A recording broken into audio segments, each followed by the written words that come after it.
City India news, महाराष्ट्रातील लोकप्रिय news channel.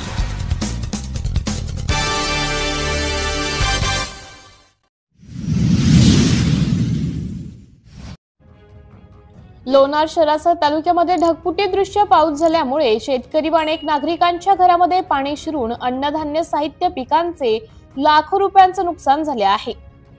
Lonar येथे त्वरित पंचनामे करून तात्काळ हेक्टरी 50,000 रुपये पर कुटुंब 50,000 रुपये मदत देण्यात यावी, अन्यथा लोकशाही मार्गाने तीव्र स्वरूपाचे आंदोलन करण्याबाबत महोदय वरील विषयास अनुसरून आपणास या निवेदनाद्वारे निदर्शनास आणून देऊ इच्छितो की लोणार तालुक्यासह शहरामध्ये काल दिनांक 21 जुलै 2025 रोजी मध्यरात्रीच्या दरम्यान ढगफुटी दृश्य पाऊस झाल्यामुळे अनेक शेतकऱ्यांच्या शेती पिकाचे लाखो रुपयांचे नुकसान होऊन नागरिकांच्या घरांमध्ये पाणी शिरून अन्नधान्य साहित्य मौल्यवान वस्तूंचे नुकसान झाले आहे।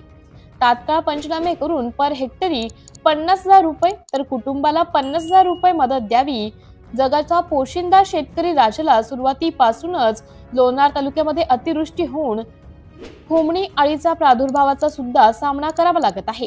त्यामुळे शेतकरी राजाने पै जमवून बँकेकडून कर्ज घेऊन शेतीची मशागत करून पेरणी केली, परंतु 15-20 दिवसा अगोदर सुद्धा अतिवृष्टी झाली, आज सुद्धा अतिवृष्टी झाली। आता शेतकऱ्यांजवळ फाशी घेतल्याशिवाय कुठलाच पर्याय नाही।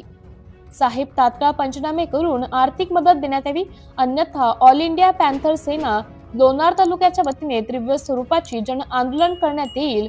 होणाऱ्या सर्व परिणामाची जबाबदारी आपणावर राहील।